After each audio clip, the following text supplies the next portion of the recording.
O tema da nossa aula de hoje se chama Análises Funcionais, Moleculares e Molares. Né? Então, desde o primeiro dia, né, que eu apresentei, né, os temas das nossas aulas, isso despertou a curiosidade, né? O que seria isso, molares, moleculares? Do que a gente está falando, né?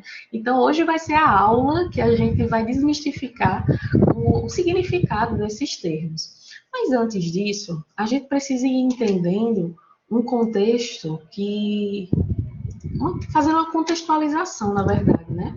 Em relação a quando a gente fala da psicologia enquanto ciência, de maneira geral, a gente está falando dessa multiplicidade ou várias abordagens ou linhas teóricas ou linhas de atuação que o psicólogo ele pode estar escolhendo, né? Então, a gente tem diversas possibilidades de conceituação, né, desses objetos de estudo da psicologia, como o próprio comportamento. Então, para cada linha teórica, a gente vai ter um modelo ou uma forma de explicar de onde vêm os comportamentos ou os processos mentais, né, que na ótica behaviorista é comportamento também. Então, a gente vai explicando ou tentando explicar, né, na maioria das linhas teóricas, de onde vem, né, o que causa, qual é o efeito que gera o comportamento e todas as variáveis que estão correlatas a isso, né? E aí, nesse processo, a gente percebe que o comportamento ele pode ser visto de diversas maneiras, né? Seja em relação a processos internos, como as questões relacionadas à neurologia, como os nossos neurônios, neurotransmissores, os processos fisiológicos, mentais, assim como as expectativas, as emoções, os sentimentos da gente, né? Então, ou aquilo que a gente enxerga, né? Aquilo que a gente faz, aquilo que a gente diz. Então, o comportamento ele pode ser visto de diversas maneiras. Dentre essas maneiras que a psicologia ela traz, né, enquanto ciência, a gente tem uma grande, uma grande explanação, né, uma grande comunidade, vamos assim dizer, que são as terapias comportamentais, né? E antes de falar das análises funcionais do comportamento, eu preciso contextualizar isso aqui para vocês. Até porque o texto que vai estar embasando a nossa aula de hoje, né, ele menciona uma forma, né, um modelo terapêutico que é a análise, né, funcional, o analítico comportamental. E aí é preciso que a gente entenda onde é que esse tipo de modelo terapêutico ele vai estar inserido, tá? Então, quando a gente fala nessa perspectiva histórica, né, ou nessa linha do tempo, em que Skinner ele trabalhava no método experimental ali em 1930, 1940, a gente percebe que a primeira vez que foi utilizado o termo terapia comportamental foi ali no iniciozinho da década de 50. Foi o próprio Skinner e alguns outros psicólogos e teóricos que cunharam esse termo de análise do comportamento aplicada ou terapia comportamental. E aí várias propostas, né, de prática clínica começou também a surgir. E todas elas, né, tinham seus vocabulários próprios, por exemplo, mas tinha algumas coisas que eram em comum, como a própria base, né, do processo de explicação, né, do comportamento ou das relações sociais, do indivíduo como pessoa mesmo, e nos condicionamentos respondentes, né, de Pavlov ou operante de Skinner. E aí, alguns conceitos ou termos ou algumas coisas foram ganhando novos significados, né? Como o termo modificação do comportamento, ou algumas formas, né, de terapia mesmo, como terapia analítico-funcional, terapia cognitivo-comportamental, terapia de aceitação e compromisso, terapia comportamental dialética e assim por diante. A gente vai ver daqui a pouco, né, que todos esses termos, ou que tem a ver com terapia, né, tem um espaço, né, do tempo em que elas surgem e aí se firmam, tá? Daqui a pouquinho a gente fala sobre isso.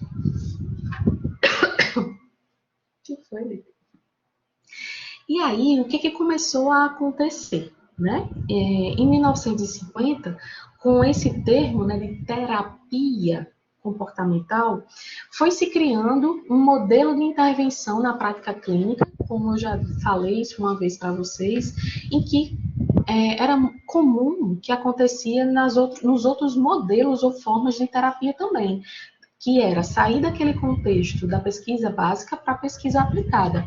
Então, isso só foi possível dentro dessa perspectiva de ter, né, uma terapia de ordem comportamental, porque nessa época em que esse termo ele foi cunhado, em 1950 e também perpassando até 1960, vários estudos começaram a acontecer, né, dentro de hospitais psiquiátricos, né, em algumas universidades também, e tivesse esse ambiente controlado, né, para que pudesse ser como se fosse uma reprodução daquilo que era feito no laboratório com animais, com ratos, com pombos e assim por diante. Então, foi se percebendo, né, que essas mudanças de comportamento dessa população clínica começou a ganhar, né, um formato que gerou uma nova área, que é justamente o tema da nossa disciplina principal, que é a análise do comportamento aplicada. Né? Então, o que aconteceu aí nessa época? Né? Vão pegando aí os tempos históricos, tá? Então, 1950, 1960, aqui foi como se fosse assim, o primeiro estralo, né? De que poderia aplicar os conceitos do behaviorismo radical, por exemplo, de reforço, de punição, de extinção, que isso levaria à modificação do comportamento desses pacientes psiquiátricos, né, para transformar ou aumentar o repertório comportamental deles, proporcionando uma melhoria de qualidade de vida, né, de bem-estar. Só que o que aconteceu? Né? As terapias comportamentais, elas tiveram assim uma expansão gigantesca, uma grande proporção mesmo, que cada tipo de terapia ou cada teórico que foi ganhando esse espaço na clínica, né, foi fazendo do seu jeito, foi misturando com outras técnicas, com outras teorias e meio que foi descaracterizando a terapia comportamental pura, né? Então começou a ficar ali muito fracionado ao ponto de que nessas 2 décadas aí, de 70 e de 80, alguns tipos de terapia começaram a se afastar do conceito básico ou do que estava fundamentando esse tipo de terapia, que no caso era todo o behaviorismo radical e o processo de condicionamento operante, né? Então já estavam indo para outras linhas e etc.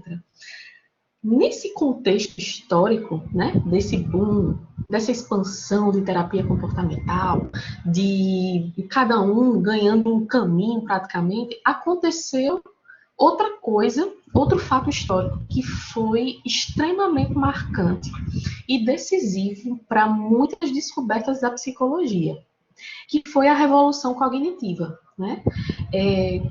Por volta desse período mesmo, né? Até, na verdade, desde 1960, 65 aproximadamente, 67, teve um grupo, né, de psicólogos, e aí encabeçado por Aaron Beck, que começou a se desviar um pouco da ênfase, né, ou melhor dizendo, da abordagem psicológica que ele fazia parte, que antes era a psicanálise. Ele começou a perceber que existia um padrão cognitivo que os pacientes com depressão que ele tratava tinham. E a psicanálise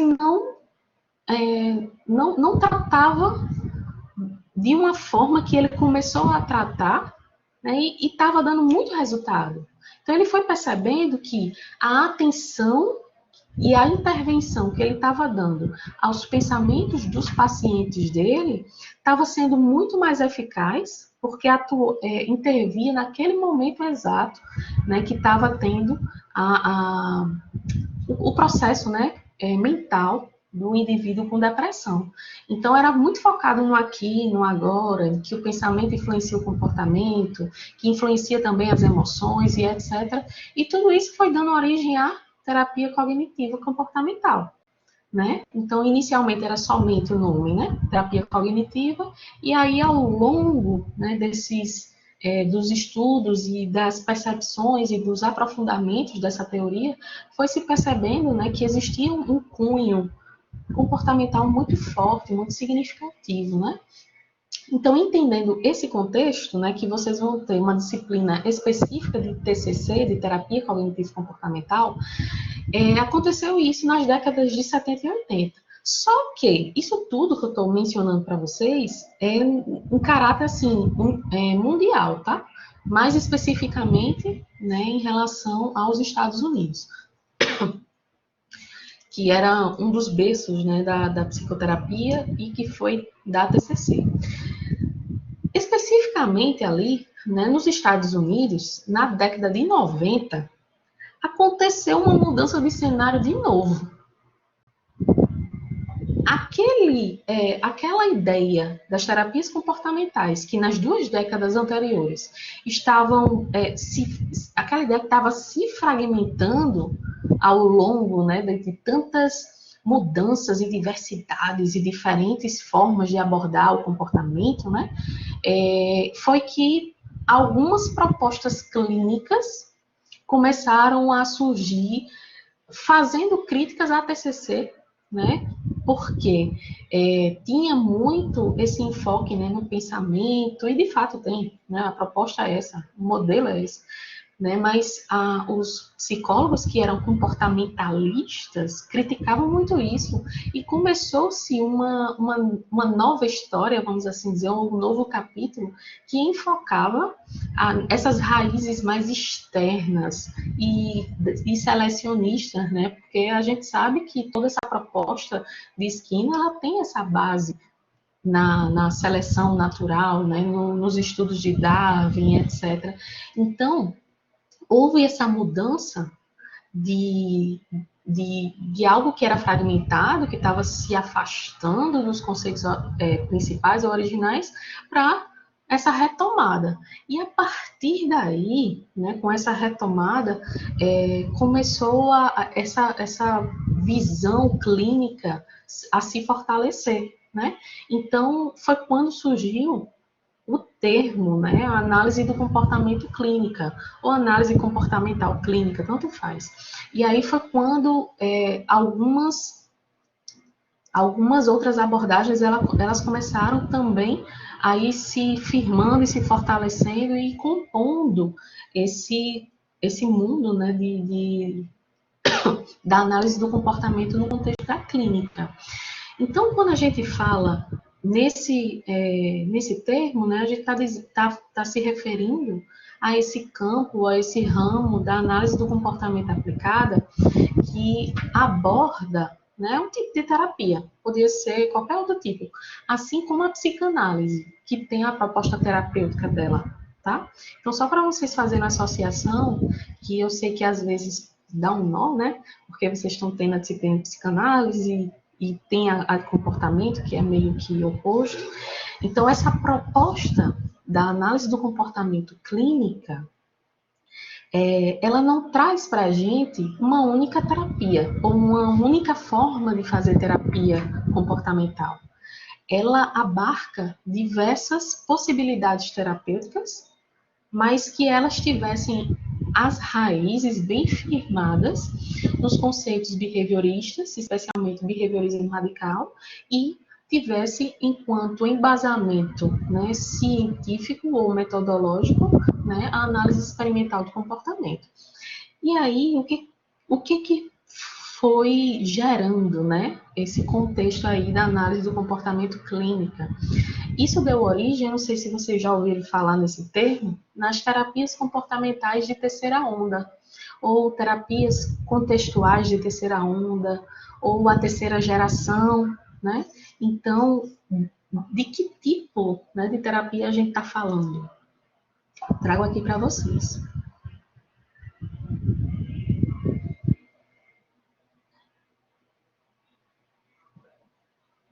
Então, aqui a gente tem alguns exemplos, né, nessa primeira coluna, de algumas modalidades terapêuticas que compõem, inclusive, né, essa terceira onda.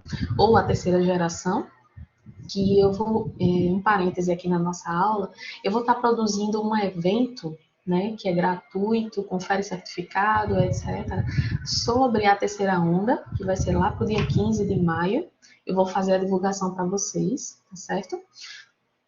E um outro evento que eu vou... Não é nem um evento, vai ser uma aula, mas eu estou transformando num evento pelo convidado, né? Eu vou na turma do P10 de tópicos, na quarta-feira, e eu sei que vocês têm aula, mas eu vou deixar gravado para depois disponibilizar para vocês. A gente vai ter um convidado, né, que ele está hoje no Canadá, mas é psiquiatra e trabalha com a linha comportamental dialética, né? Então, ele vai estar falando para a gente, com a gente, né, na turma, sobre a atenção plena, né? Ou, em inglês, né, o termo mindfulness, que é um dos processos, né, ou filosofias para algumas pessoas, que vai estar compondo algumas dessas modalidades terapêuticas, né? Em cada linhazinha dessa tem a sigla correspondente, e isso aqui ainda estou falando em caráter mundial, né? Especialmente, né, no berço que foi os Estados Unidos. E aí, no contexto brasileiro, as coisas aconteceram um pouquinho diferentes. Quando eu estava falando até agora, né, do contexto universal, mais focado no americano e etc., do que a gente estava falando? A gente estava falando de um histórico que vinha todo comportamental, de repente se deparou com as questões cognitivas, e aí depois foi andando também puramente comportamental, puramente cognitiva, e tem também a linha cognitiva e comportamental. No Brasil, aconteceu o inverso, né? Certo, Andressa, obrigada. No Brasil, aconteceu o inverso. Como assim?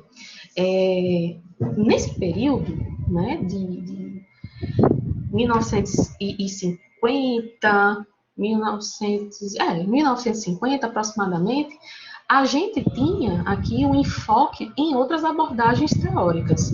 E além de que, no Brasil, a psicologia e a terapia, né, era vista de maneira mais reduzida, né? Quando a gente compara, por exemplo, com os dias de hoje. Então, tinha poucos psicólogos, tinha poucas oportunidades ou formas terapêuticas mesmo de trabalhar, né?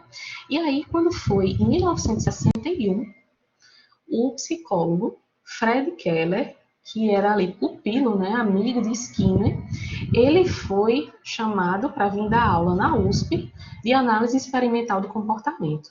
Isso aqui foi um marco muito significativo para a terapia comportamental aqui no contexto brasileiro, porque ele veio para ministrar aula na parte experimental da análise do comportamento, mas os próprios alunos, já que esse psicólogo, junto com o Skinner e o restante do pessoal, já tinha essa perspectiva, né, da aplicabilidade na clínica, então os alunos da USP de psicologia começaram a pedir, né? Então, a gente quer trabalhar na clínica, a gente quer e tal.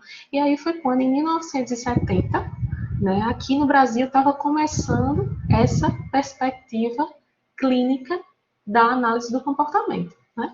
Então, nesse contexto, né, diversas terminologias aqui no Brasil começaram a aparecer para tentar nomear o tipo de terapia que estavam fazendo, né? Então, cada psicólogo chamava de um jeito, e aí na tentativa de unificar, né, esse termo, os psicólogos de diversas regiões aqui do Brasil que trabalhavam nessa perspectiva da análise do comportamento clínica, eles chegaram ao consenso que poderia chamar de terapia analítico-comportamental.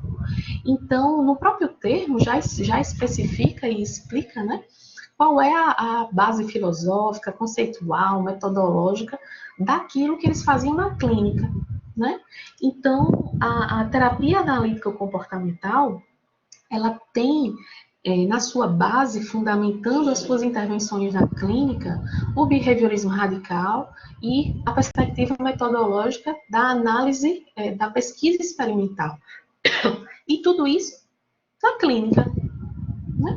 Fazendo nesse campo de atuação do psicólogo. Então, uma das coisas, né, que me chama muita atenção nesse contexto histórico é que aqui no Brasil, né, a gente chegou a essa conclusão, né, que a gente pode chamar aqueles psicólogos que trabalham puramente comportamental no contexto da clínica, eles estão fazendo terapia analítica comportamental, né? Quando a gente fala aqui no Brasil. Se a gente estiver trabalhando na perspectiva sistemática, né, de cada uma daquelas abordagens que eu mencionei para vocês, aí o psicólogo brasileiro ele pode dizer, eu trabalho hoje com a ACT, né, ou com a dialética comportamental e tal, pode especificar. Mas esse termo, a terminologia, terapia analítica comportamental, ela basicamente, de acordo com esse artigo, né, que está embasando nossa aula, que eu coloquei no finalzinho dos slides, a referência, juntamente, né, com o capítulo, no restante do mundo, os psicólogos não conhecem muito esse termo analítico comportamental. Isso aí é uma coisa que é nossa, a gente que criou, né?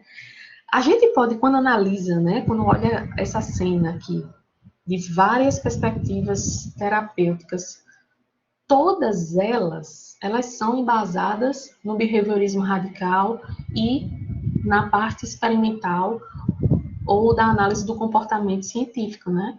Mas fazer uma relação entre cada uma delas, ou de perguntar, o nosso estilo de terapia analítica comportamental, por exemplo, é equivalente a qual tipo de modelo teórico ou terapêutico desses comportamentais, né, que vem desse modelo americano?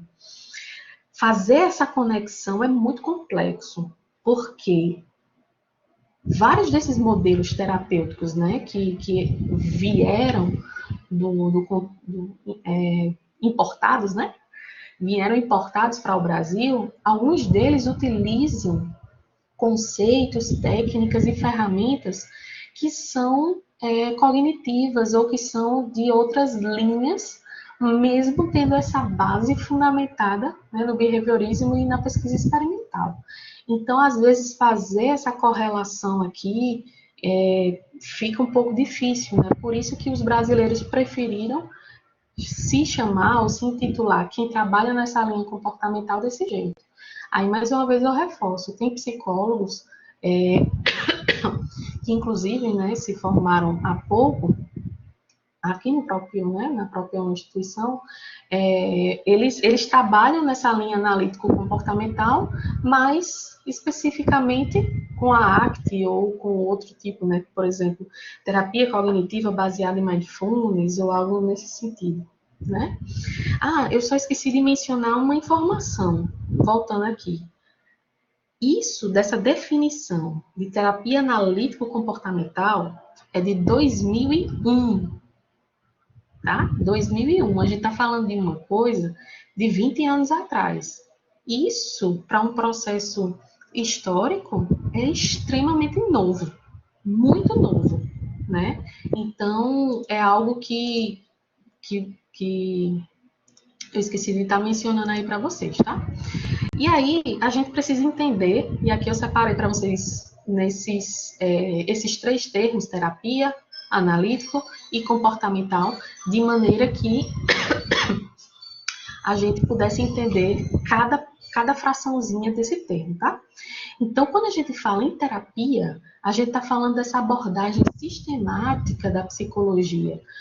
A gente está falando de todas essas intervenções, né, que podem ser em diversos tipos de problema, ou em transtornos, ou em condições irregulares, naquilo que que o paciente vem para procurar ajuda, né, em relação à sua, para a melhoria, né, de sua qualidade de vida, para seu bem-estar, em todos os termos, né, em todas as facetas aí do paradigma biológico, sociológico, psicológico, espiritual também, né? Então, tudo que tiver essa dimensão tem essa característica de ser terapêutico, né?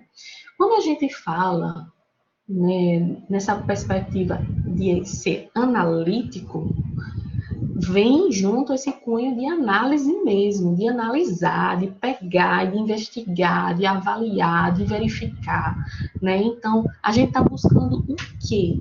Né? Analisar o quê?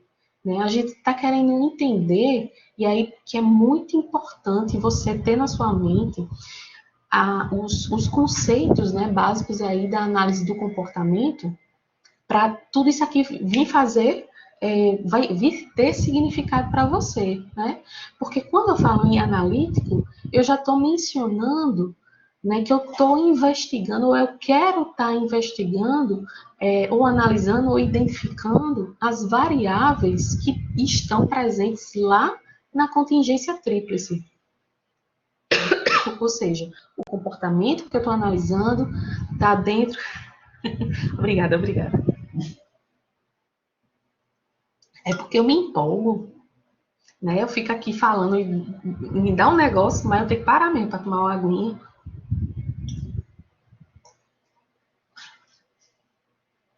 Se deixar, eu fico falando para sempre, né? Mas calma. Inspira, vamos embora. Né? Então, a grande sacada aí desse termo analítico é isso, é essa análise das variáveis que estão presentes na contingência tríplice. Né? Então, a gente tem aqui misturado, né, tanto a parte experimental quanto a parte filosófica, né, do behaviorismo radical. E quando a gente chama, né, de comportamento ou comportamental, a gente está se referindo, de fato, ao comportamento, àquilo que a gente faz, que a gente fala, né, ou seja, comportamento verbal, não verbal, aquilo que tudo, tecnicamente é tudo, né? Para o comportamentalista é tudo. Tudo que está sendo possível a gente investigar vendo, né? Tudo que é público ou tudo que é privado. Sejam as nossas emoções, os nossos pensamentos, a nossa atividade cerebral, batimento cardíaco, qualquer coisa. Né? Então, tudo é comportamento. E aí, uma coisa que é muito importante, que aqui eu mencionei para vocês no semestre passado, e também o texto ele traz para a gente, né, que é a gente entender que existe a origem dos nossos comportamentos. E Skinner ele dizia que a origem dos comportamentos podem, ou as características de um indivíduo, né, é fruto de uma ação integrada de 3 níveis: a filogênese, a ontogênese e a cultura. Né? Então, o que a gente está falando? Né? Então, quando a gente fala, né, que o nosso comportamento ele tem a origem filogenética, é porque a gente está se referindo à seleção natural, né, ou à seleção característica da nossa própria espécie ao longo do processo evolutivo. Né? E aqui, mais uma vez, a gente percebe a Skinner como ele se ampara, né, nas descobertas e na filosofia darwiniana, né? Quando a gente fala na perspectiva ontogenética, a gente está se referindo à própria subjetividade do indivíduo ou à história de vida dele, né, suas experiências e etc. Que aí a gente... Só um instante. Deixa eu só fechar aqui.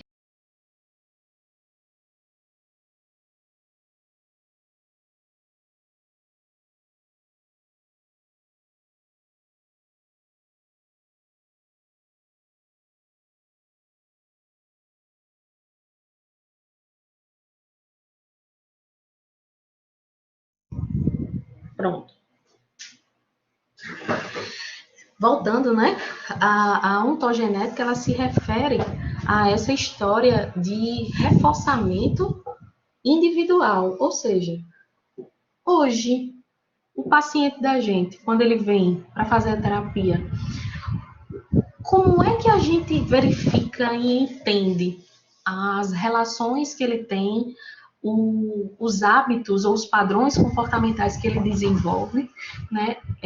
E tudo isso tem como explicação esse modelo de reforçamento, né? A gente só, por exemplo, a gente só usa, eu gosto dessa blusa, eu usei essa blusa hoje, vou usar, sei lá quando, sei lá, amanhã, vamos supor, porque eu gosto muito dela. Então, o que que me fez vestir essa blusa novamente, por exemplo, né?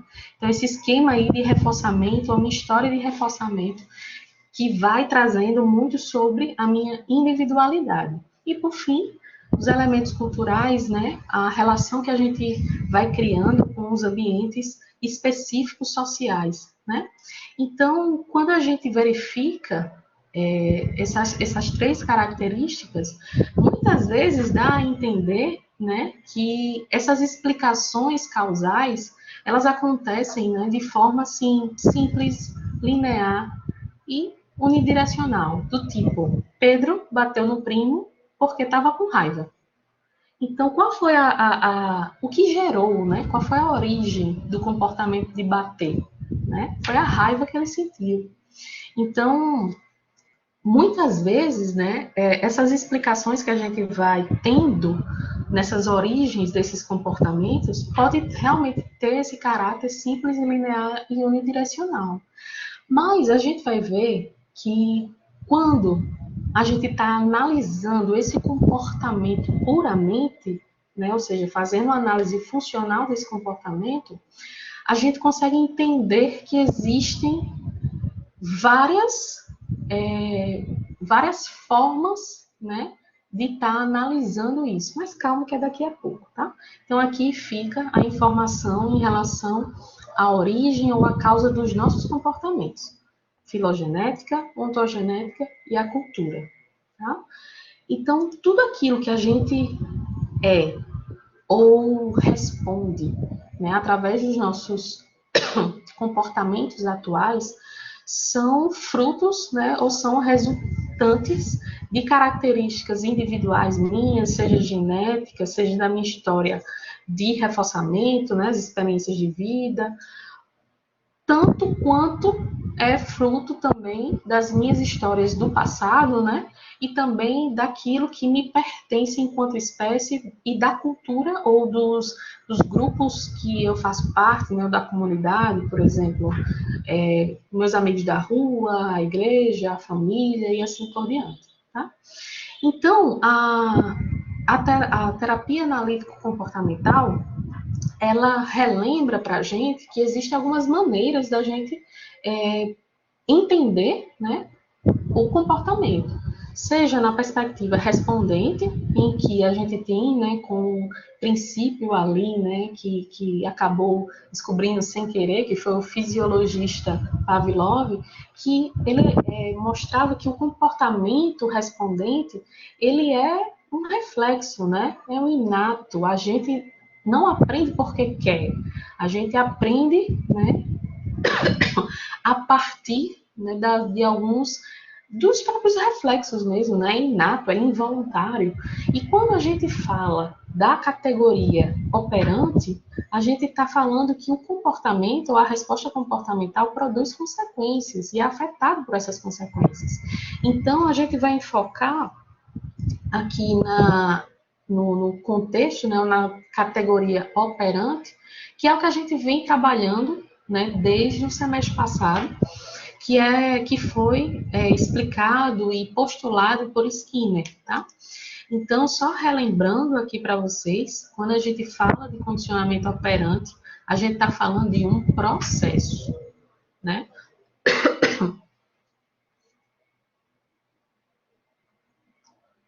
E aí, esse processo, ele é embasado nessa premissa básica que Skinner postulou, que é que o comportamento produz consequências e é afetado por elas, né? E isso daqui, essa partinha amarela, nada mais é do que a própria contingência tríplice, né?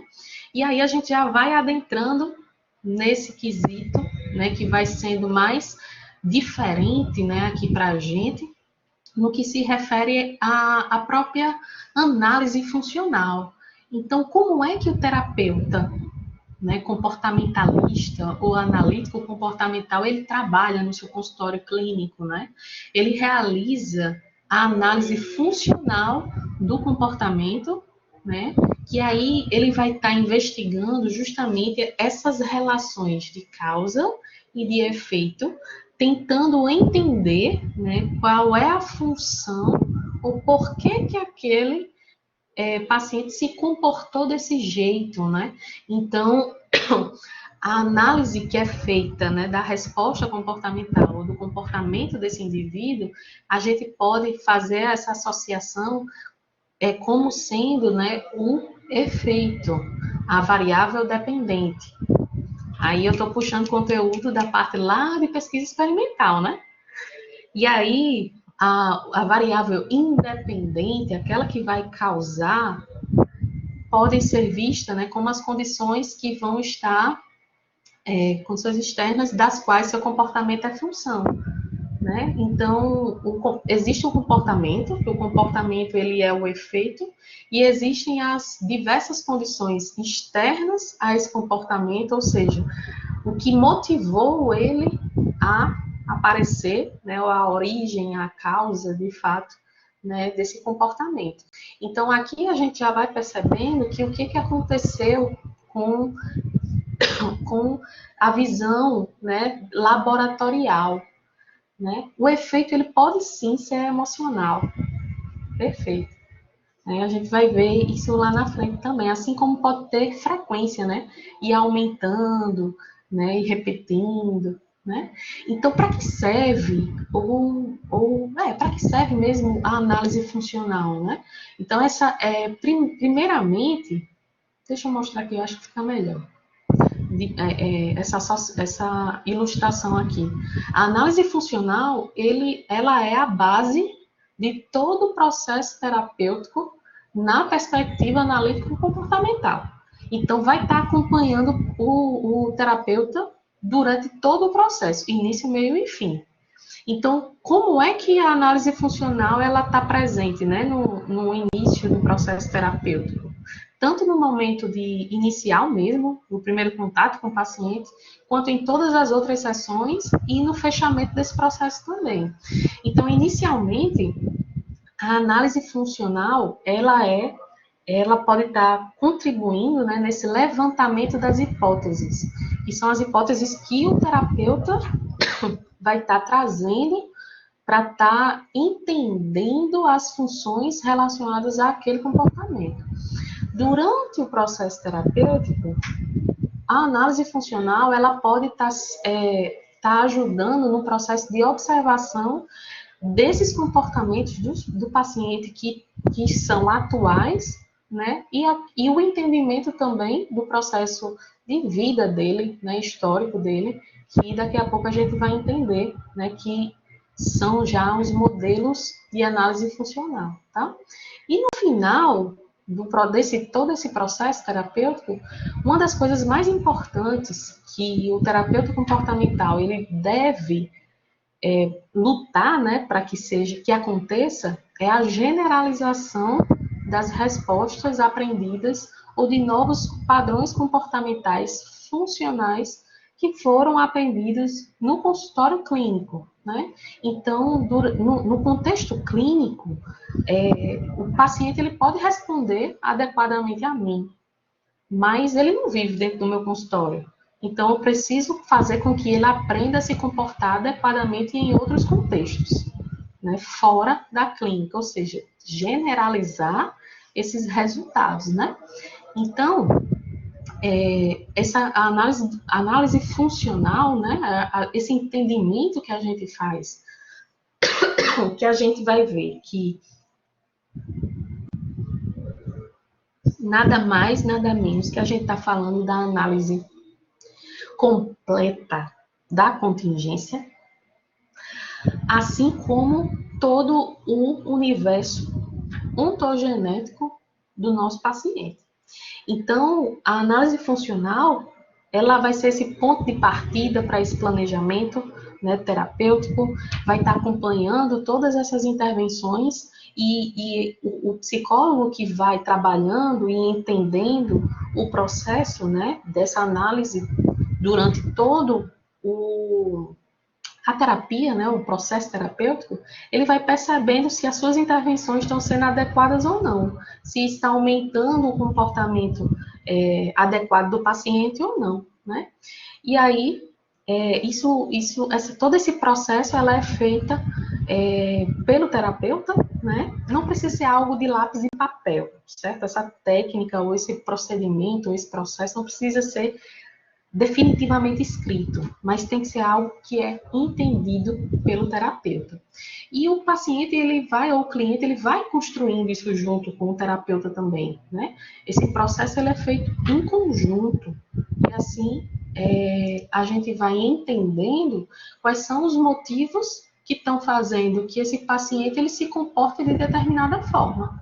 Então, para que a gente chegue nesse ponto, a gente tem que entender quais são as contingências que estão envolvidas, as contingências que mantêm aqueles comportamentos, né? E aí, não somente as contingências, né? Que são os pedacinhos, mas a gente precisa entender que esses pedacinhos, eles compõem uma história toda, né? Que é o que a gente vai ver em relação ao modelo de análise funcional molar. Mas calma, que daqui a pouco a gente vai entender o que é molecular e molar, certo? E tudo isso que a gente está falando, de análise funcional e etc., é para todo tipo de comportamento, porque todo comportamento ele tem uma função, tá? Então, a gente está falando tanto para o comportamento que é socialmente adequado, ou aprovado, quanto aqueles que não são, tá? Então, é algo que a gente precisa ir cada vez mais, né? Fazendo essa ponte aqui para a clínica. A gente precisa entender que os repertórios comportamentais de todo mundo, né, tem aqueles comportamentos que precisam ser melhorados e tem outros que precisam ser diminuídos, né, porque de alguma forma traz algum tipo de prejuízo. E na clínica, quando o paciente ele traz a demanda para a gente, né, as queixas para a gente, ele traz dentro de um universo completamente complexo. A gente, quando faz até o momento, né, a gente entendia a contingência, a gente entendia, inclusive, de forma bem linear, né? Comportamento produz consequência, e tem um contexto e tal.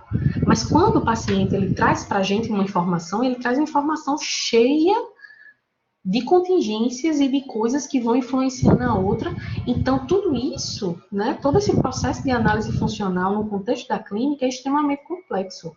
A gente está trabalhando muitas contingências ao mesmo tempo, e por isso que foi muito importante a gente ter treinado até agora e entender e assimilar de fato esses conceitos básicos, né, do que seria os tipos de consequências, como é que esses processos eles vão acontecendo e assim por diante, tá?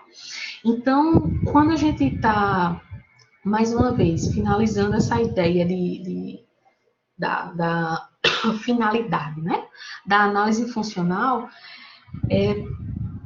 isso é o ponto principal mesmo para que a gente possa investigar por que alguns comportamentos ou padrões comportamentais eles se instalam. Por exemplo, uma pessoa que tem toque, né? Por que ela lava as mãos, por exemplo, 45 vezes durante o dia?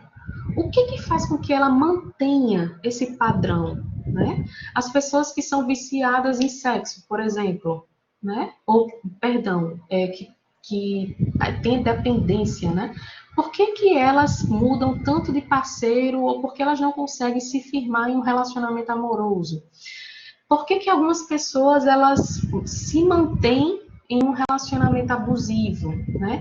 Então, todo esse processo, quando essa demanda ela chega para a gente, enquanto terapeuta, dentro de um consultório, ela chega cheia de variáveis que vão se correlacionando e a gente precisa entender esses 3 pontos aí, né, que existem esses dados da vida do paciente como um todo, existe aquilo que está acontecendo hoje, e a relação terapêutica paciente e terapeuta, ela precisa ser bem consolidada para que todos esses processos de intervenção, mediante esses comportamentos, né, que são inadequados, por exemplo, que são os grandes alvos, né, da gente quanto terapeuta, para que eles possam ser modificados, isso aí é um ponto muito importante para que todo o processo de intervenção, ele também, o paciente, ele possa estar aderindo, né, a essa terapia,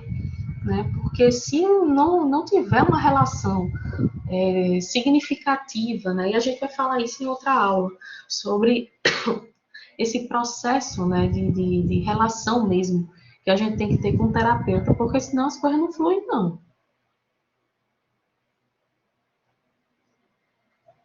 Até aqui, tudo em ordem? Alguém quer fazer alguma pergunta? Tudo tranquilo?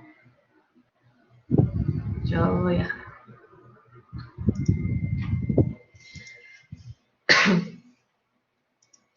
Vamos lá, vamos para o de fato, né? Beleza. Existe a terapia análise comportamental, ela tem como base a análise funcional. E como é que a gente faz essa análise funcional? Né? É uma pergunta que a gente precisa fazer. E a primeira coisa, antes da gente sair nomeando modelos e formas de como fazer, a gente precisa definir e ser claro qual é o comportamento que a gente está analisando, ou seja, qual é a unidade de análise que está ali naquele enfoque que a gente está tentando entender, né? Qual é o fenômeno que a gente está frisando, né, naquele momento. E levando em consideração todo o processo de vida e etc. que o paciente traz. Então, quando eu trago para vocês aqui essas duas formas, né, da gente escolher ou estar fazendo a análise funcional de um comportamento, é o que vai começar a diferenciar os modelos, tá? Então, quando eu falo depressão, ou seja, quero estudar o transtorno depressivo maior do meu paciente. Vocês concordam comigo? E aí pode falar mesmo, né? Vocês concordam comigo que isso é algo extremamente amplo? A gente está falando de depressão, tá? Depressão pode ser um monte de coisa.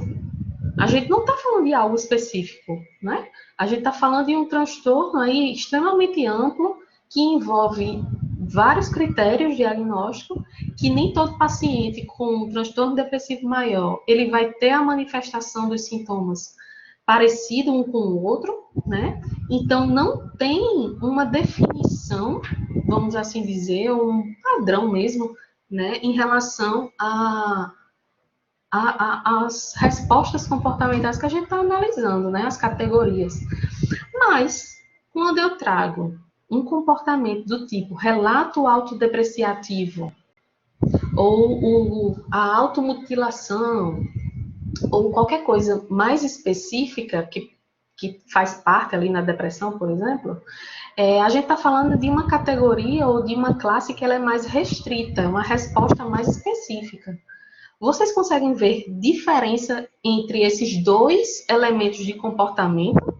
Deixa eu botar uma enquetezinha, porque eu aproveito e vejo aqui quem está por aqui.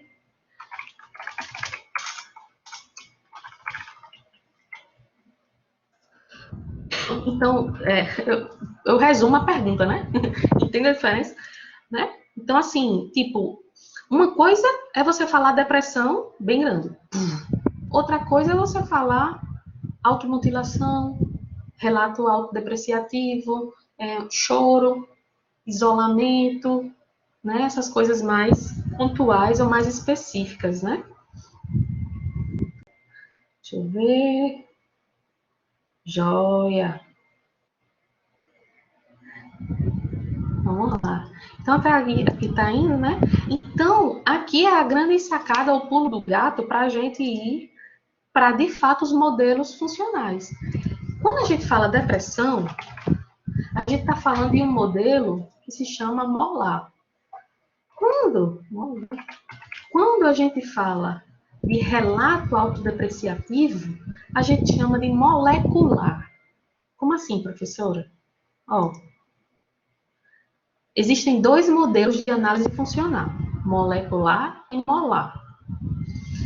Tenta ver na tua mente aí como é que você pode associar para diferenciar aqui os dois. Mas quando a gente fala de molécula, a gente está falando de uma coisinha pequenininha, né? Micro, que vai várias moléculazinhas juntas, elas formam o quê?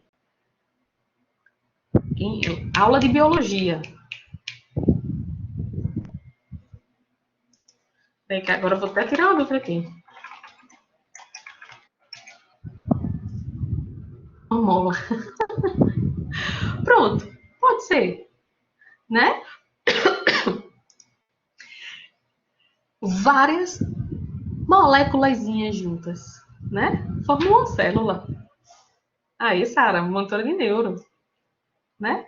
Aqui, ao invés de a gente dizer que forma uma célula, a gente vai dizer que forma uma mola, como o Danilo falou. Como assim, professora? Vou voltar, tá? Ó. Eita, não, some o negócio.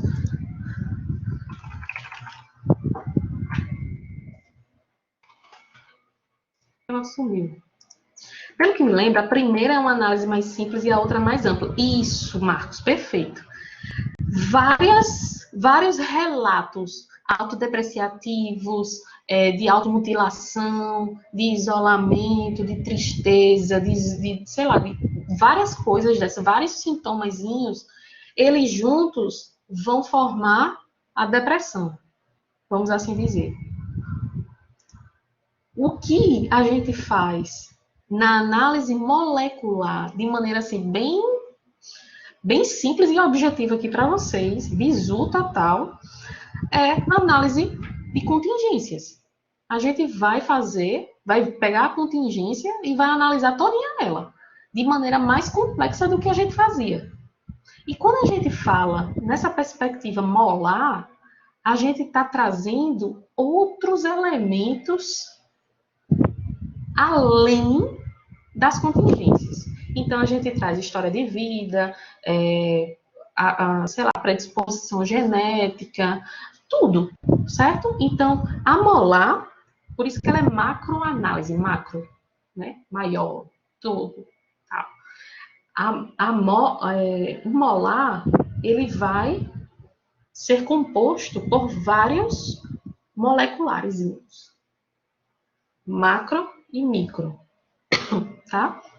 Vamos diferenciar cada um aqui, bem especificamente, não se preocupe, mas faça esses desenhos, né? Quem gostar de escrever, escreva aí no papel e tal.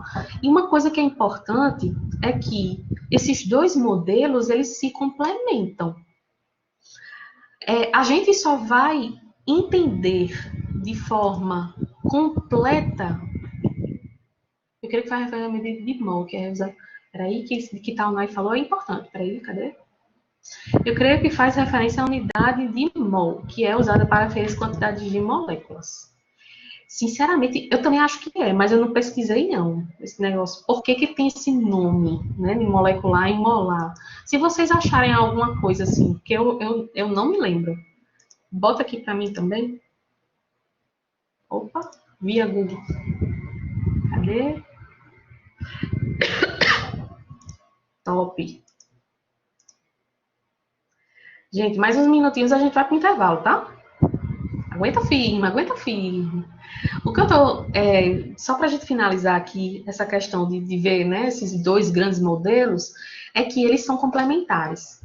Eu não consigo, quer dizer, fica faltando, não é que eu não consigo, é incompleto eu entender você hoje, ou o que você faz ou deixa de fazer hoje, se eu não tiver um parâmetro da tua história de vida, do que aconteceu, né, das várias facetas mesmo da tua vida, né, da questão familiar, de amizades, religiosa, que mais? Tudo.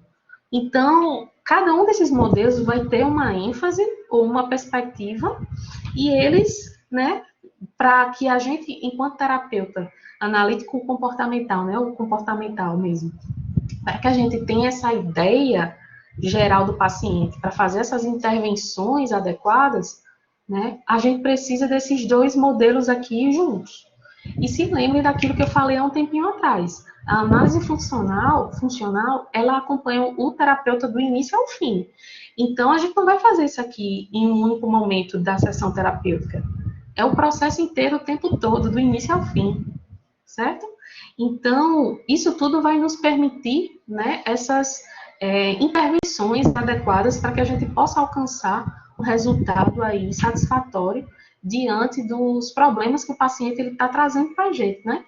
Então, a minha fala de agora até o final da nossa aula, presta atenção, 80% praticamente vai ser somente sobre o modelo de análise funcional molecular.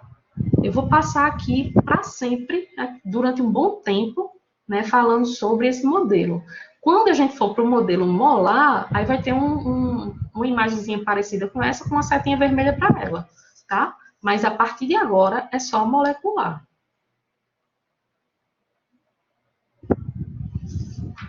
Aguentam firme aí mais uns 10 minutinhos? Bora?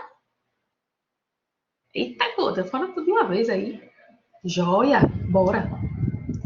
Então, né, para a gente fazer aqui uma caracterização do que seria esse modelo de análise funcional molecular, é a parte microzinha mesmo. É quando eu falava para vocês assim, gente, ó, a gente tem que pegar o comportamento e analisar ele, né? Então, a gente está falando justamente da análise de contingência, só que de maneira mais complexa, para a gente entender problemas pontuais ou contextos específicos, né?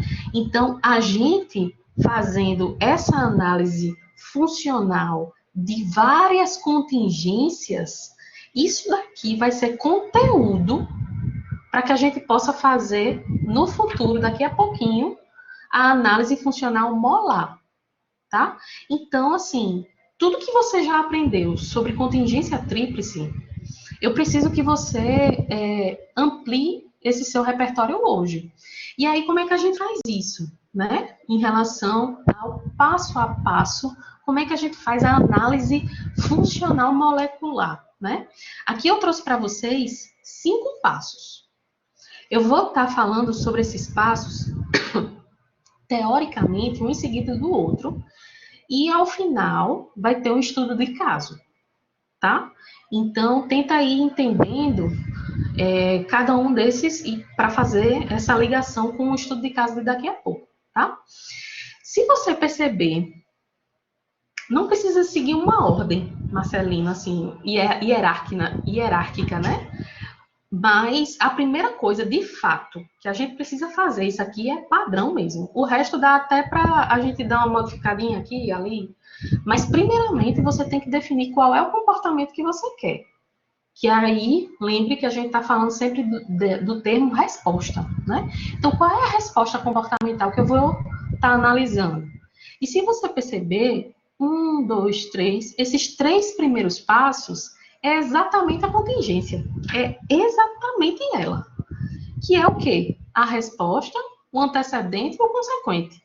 Então, você precisa identificar cada um desses elementos de maneira certa, adequada. E a partir desse entendimento, né, a gente vai ver qual é o processo que está acontecendo e quais são os possíveis efeitos que isso está gerando, tá? Aí, vamos lá, vamos dividir aqui cada um desses passos para estudar teoricamente eles.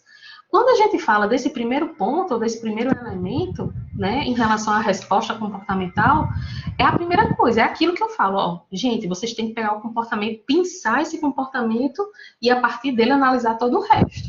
Então, esse é o primeiro passo. A gente pega, primeiramente, aqueles comportamentos que são mais relevantes, seja público, seja privado, né? Por exemplo, os pacientes, quando eles buscam a terapia, aí até independente da abordagem, eles buscam porque geralmente estão com algum problema, né?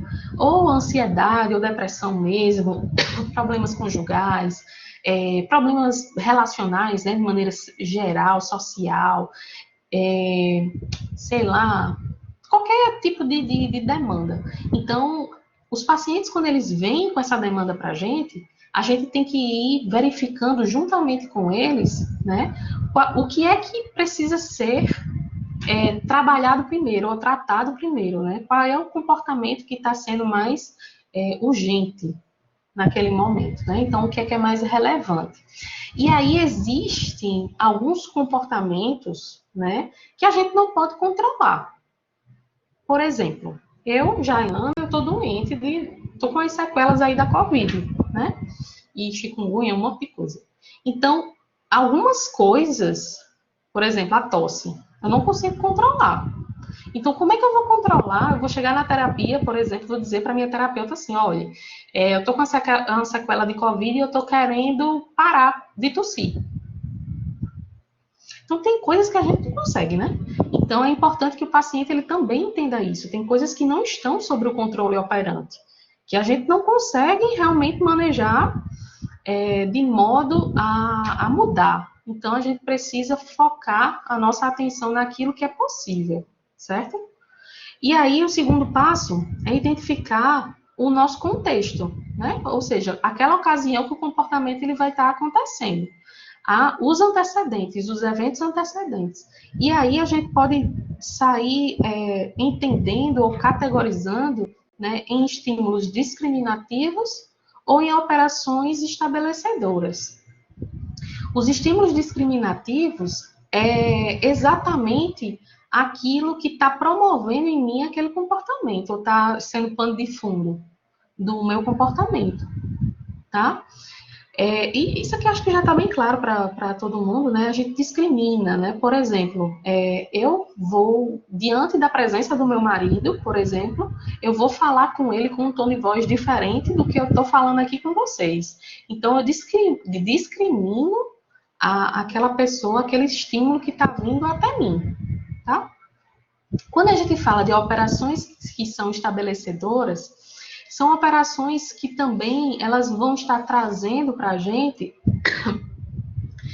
algumas modificações para gerar mudança no nosso comportamento, né? Então, assim, por exemplo, deixa eu ver, a gente quer ensinar uma criança a falar e não quer ir partir direto para a intervenção direta, né? Vamos assim dizer. Então, o que a gente faz?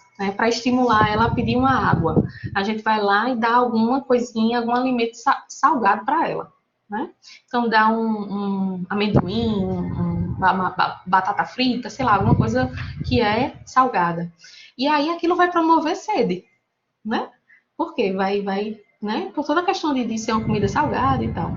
E aí a gente vai estar ensinando para essa criança, né, a falar, e aí a mudança, né, que está sendo provocada nessa criança, ela pode ser caracterizada, né, por essa intervenção a partir dessas operações estabelecedoras, né? Eu modifiquei o contexto para fazer com que essa criança ela pudesse ter um comportamento diferente, né? Ou seja, de pedir água, de sentir sede, tá?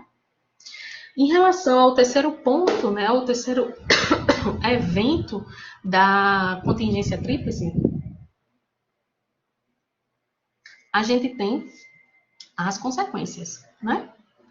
Que aí são estímulos que são produzidos a partir do comportamento que a gente está focando.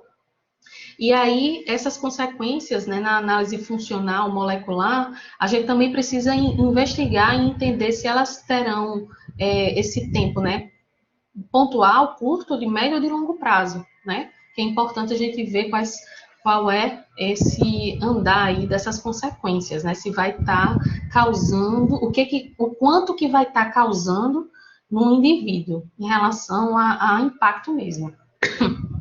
Quando a gente fala de identificar os processos, nada mais é do que a partir dessa consequência que foi gerada e que vai afetar esse comportamento de volta, então, esse movimento aqui tem um comportamento que produz uma consequência, essa consequência afeta esse comportamento de volta. Então, esse ciclo aqui é justamente esse processo, né? Que esse processo pode ser uma consequência ou um processo mesmo reforçador ou punitivo, né, de maneira geral, ou então sem ser a nível de consequência, né? Assim, mas é um processo que está acontecendo, que está gerando no comportamento aquela extinção operante. Então a gente precisa entender o que é que está acontecendo a partir daquele comportamento que foi ocasionado, né? O que aconteceu. Esse slide aqui é só para dar um bisuzinho para vocês, para relembrar, né?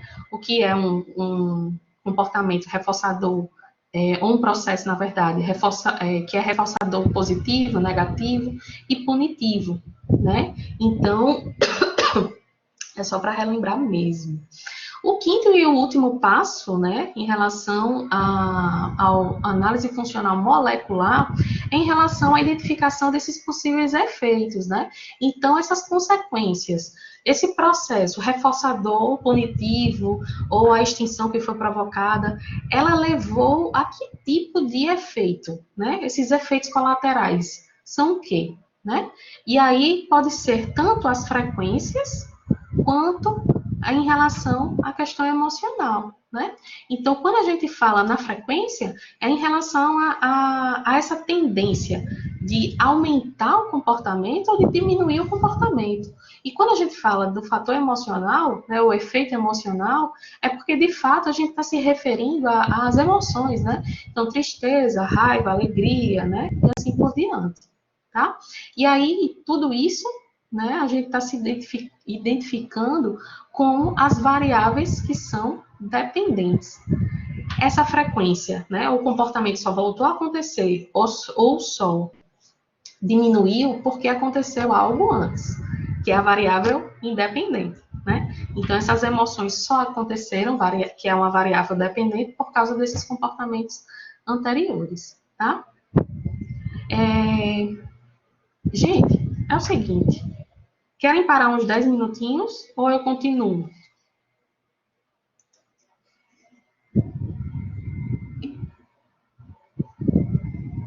Eu decido, é? Eita, arrasei. Cadê Danilo? Tá aí? Tô sim. Pronto, então eu vou continuar, tá? Quando vocês não aguentarem mais, vocês dizem, professora, para aí uns 5 minutinhos, certo? Danilo vai ler aqui o nosso caso clínico hoje principal. Presta atenção nesse caso clínico, que ele vai acompanhar a gente do início ao fim da aula. Quer dizer, de agora ao fim da aula. Vamos lá, Danilo. Tá. Oi, gente, boa noite primeiro, né, que cheguei depois. O exemplo de Patrícia, né? Patrícia, nome fictício, chegou à terapia com a queixa de que ficava triste de repente, chorava com frequência sem saber o motivo. Ela veio de outra cidade para fazer graduação em Brasília. Segundo ela, a situação piorou muito depois que ela se mudou para a nova cidade. Relatou sentir-se insegura e impotente em relação a tudo: namorado, família, amigos e faculdade. Atribuía a queixa à sua insegurança e incompetência para resolver os próprios problemas. Seus objetivos na terapia eram aprender a lidar melhor com os próprios problemas e melhorar a relação com a mãe e o namorado. Embora inicialmente Patrícia não identificasse qualquer relação entre as mudanças de humor e variáveis ambientais presentes no seu dia a dia, ao longo das primeiras sessões, observou-se que suas relações sociais mais relevantes eram pouco reforçadoras e receptivas às suas tentativas de interação, além de serem permeadas por críticas. Assim, quando surgiam conflitos ou questões nas relações com a mãe e o namorado, Patrícia tomava a iniciativa de falar sobre o assunto, expressar suas opiniões e propor soluções. O namorado e os familiares invalidavam suas queixas, criticavam sua conduta ou simplesmente a deixavam sem resposta.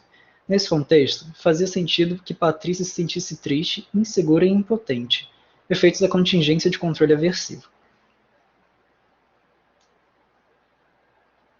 Continua?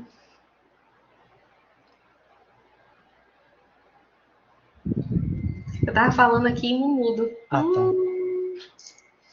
Ok, vamos lá. Então, aqui nesse quadro, tem aqui a operacionalização dos principais motivos ou queixas que trouxeram Patrícia para a terapia. Né? E aí vocês já podem ir verificando, né?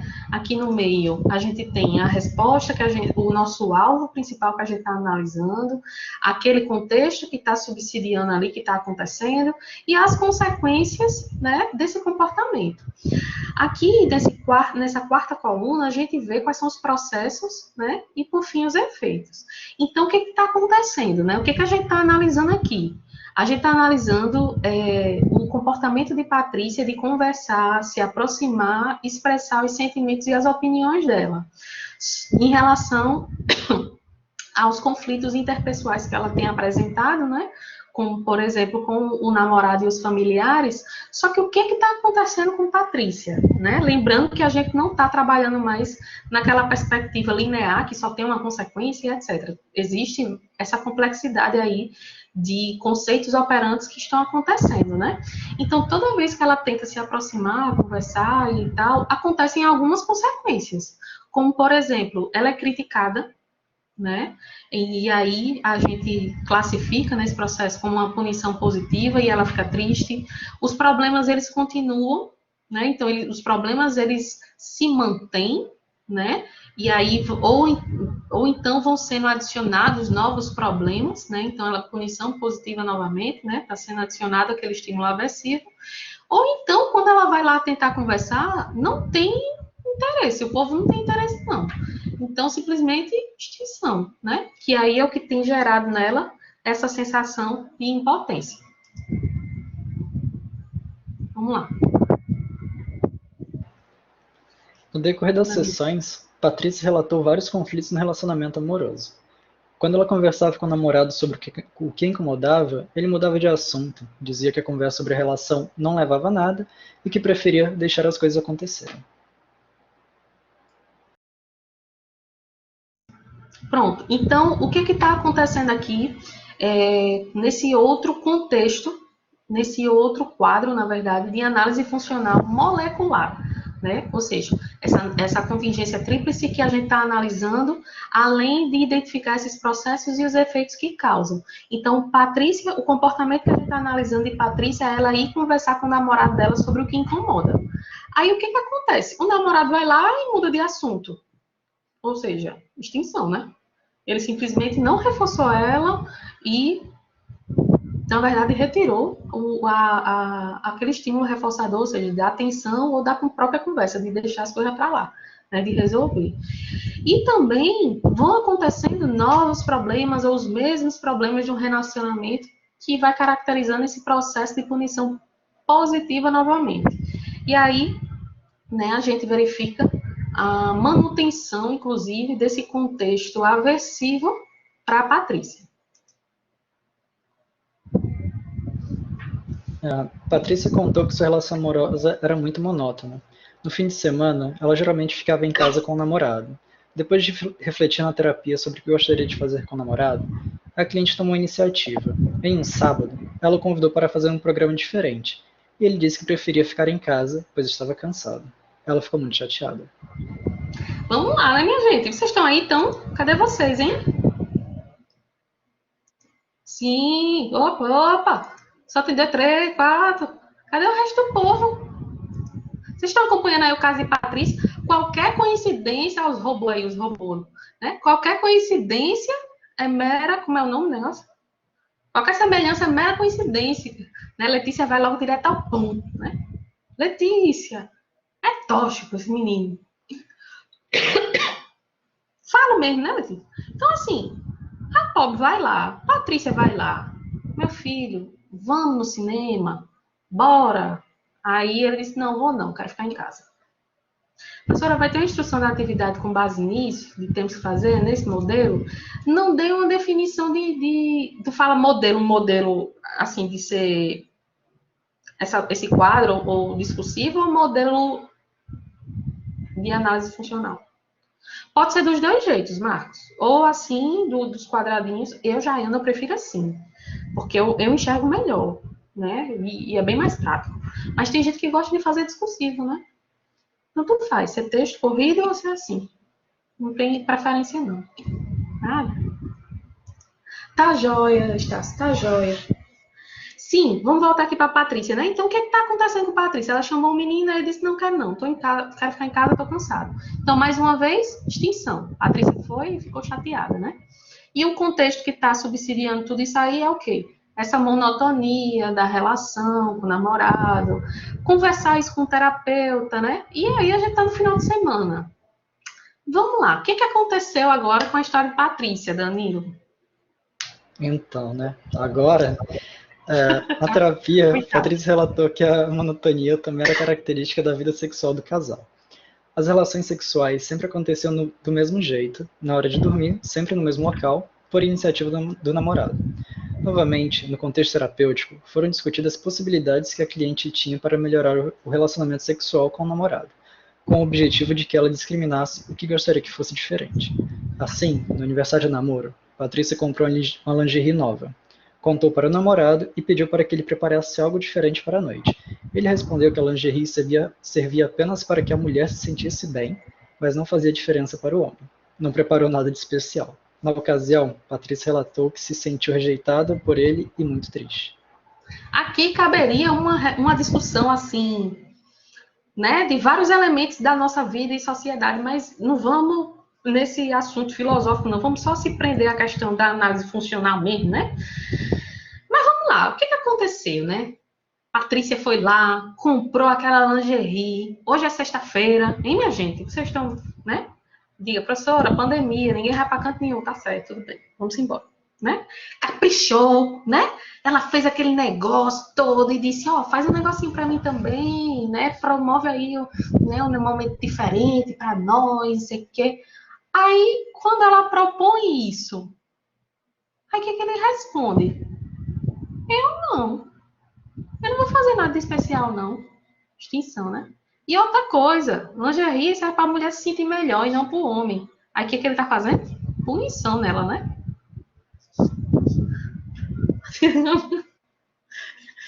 Olha. Ou seja, mais uma vez, Patrícia tá lá, rejeitada, jogada ao relento, triste, né? E tudo isso tá no contexto de quê? O casal tá nessa vida monótona, tem um aniversário ali de namoro no meio, ela tá trazendo esses elementos, né, para fazer, para discutir na terapia, para melhorar a vida dela, mas ele não tá ajudando.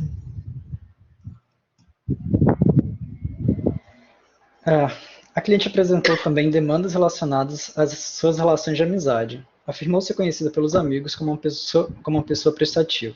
Geralmente, atendia a qualquer pedido que lhe fizessem. Ela disse para a terapeuta que não gostava de Foi mal, gente. Ela disse para a terapeuta que não gostava de entrar em conflito com ninguém e não queria ser vista como egoísta. Descreveu uma situação em que sua colega de curso telefonou pedindo ajuda para um trabalho de última hora. Os pais de Patrícia estavam lhe fazendo uma visita em Brasília e passariam um fim de semana em sua casa. Ademais, ela também tinha o próprio trabalho da disciplina para fazer. Por isso, explicou a situação e respondeu que não poderia ajudar a amiga, daquela vez, pois não teria tempo. No dia seguinte, a colega a desqualificou na frente da turma toda, dizendo que Patrícia era egoísta e só pensava em si mesma. Entretanto, apesar do desconforto por ter sido publicamente desqualificada pela amiga, a cliente discriminou em terapia que, à medida que negou o pedido, teve tempo para passear com a sua família e para se dedicar à conclusão do seu trabalho com tranquilidade. Vamos lá, né? Patrícia, mulher, vamos conversar. Fazendo análise funcional dessa situação aí de Patrícia, né, nessa perspectiva molecular, a gente percebe que tem aqui uma complexidade, né, de algumas variáveis operantes. Então, tanto ela tem alguns momentos, né, que ela tá agindo, né, ou tem padrões comportamentais que são mantidos por reforçamento, né, quanto ela tem esse processo de punição aí acontecendo. Então, quando a Patrícia, na verdade, ela atende os pedidos do povo, ou seja, ela não consegue dizer não, ela vai tem a tendência de ir repetindo isso, porque isso faz com que ela evite alguns conflitos. Ou seja, ela é reforçada negativamente, né? E aí, nesse mesmo padrão aí, né? Nessa mesma consequência, existe também essa consideração que ela é vista como uma pessoa prestativa, ou seja, reforço positivo, né? E também ela é vista, ela sente essa sobrecarga. Se eu digo sim a todo mundo, então vai chegar um determinado momento que eu não vou mais aguentar, né? Então, está sendo adicionado algo que é realmente aversivo para ela, né? Então, nessa contingência aí que a gente está vendo, essa primeira linha, né? Essa primeira linha aqui, a gente percebe que existem 3 consequências que são correlacionadas a esse único comportamento. Né? Tanto de evitação de conflito, tanto de ser vista como uma pessoa prestativa, quanto também de se sentir sobrecarregada, né? Então, existem aí 3 processos operantes que estão acontecendo mediante essa única resposta comportamental. E aí, os efeitos, né, de maneira geral aqui, em relação à satisfação, pelo reconhecimento, e também ela se cobra, né, para estar correspondendo a essas expectativas, né, além desse cansaço e dessas somatizações, né? E aí, aqui embaixo, essa outra linha é outra análise funcional já, né, mediante essa situação que ela explica para a amiga, né, que ela não vai. E aí, o que acontece? A amiga vai lá desqualifica ela para todo mundo, né? Chama ela de egoísta, chama ela de um monte de coisa, ou seja, punição positiva. Contudo, Patrícia teve o ganho, né, de certo modo, que foi estar com a sua família, né, que foi reforçador positivamente, né? Ela acaba dizendo não para ela mesma. E aí, Letícia, isso acontece muito, né? E vamos lá, Patrícia ainda não acabou, essa pobre. Como é que ela tá agora, Danilo? Ainda tem coisa dela, tadinha. Oi? Ainda no contexto dos relacionamentos de amizade, uma das queixas de Patrícia era de que, muitas vezes, sentia-se inadequada e desinteressante. Quando saía com os amigos, quando entrava em contato com outras pessoas, falava apenas o necessário. Evitava dar sua opinião ou iniciar um assunto. Relatava que tinha medo da reação das pessoas. Não queria que ninguém pensasse mal dela ou a criticasse. Além disso, a partir das discussões com o terapeuta, discriminou que seu repertório de habilidades sociais era restrito, uma vez que tinha dificuldade em iniciar e desenvolver conversas, apresentando pouca variabilidade em relação aos assuntos sobre os quais conseguia conversar. Dessa forma, ela se sentia extremamente ansiosa em situações de contato social com amigos. Pronto, mais uma coisa para a vida de Patrícia, né? Então, analisando, né, esse contexto de forma funcional e molecular, a gente percebe que quando Patrícia fala pouco ou necessário, ela tende a repetir esse comportamento porque a partir disso ela evita algumas críticas. Ou seja, o processo que está acontecendo é o reforço negativo, né? E aí também existe a questão, né, de punição negativa, ou seja, que é em relação a essa retirada, essa perda, né, da oportunidade de fortalecer algumas amizades, né? E aí, né, a gente percebe, tem aqui essa informação, que esse processo, né, que está sendo vivenciado por ela aqui, também está gerando algumas respostas respondentes de ansiedade, que é o quê? A taquicardia, sudorese, né, a face mais borosa e assim por diante, né? Pronto, Patrícia tá com a bexiga. Mais coisa de Patrícia, essa pobre, né? Coitada. Gente, preciso de 5 minutinhos aqui para tomar minha água, ir aqui ao banheiro, tá certo?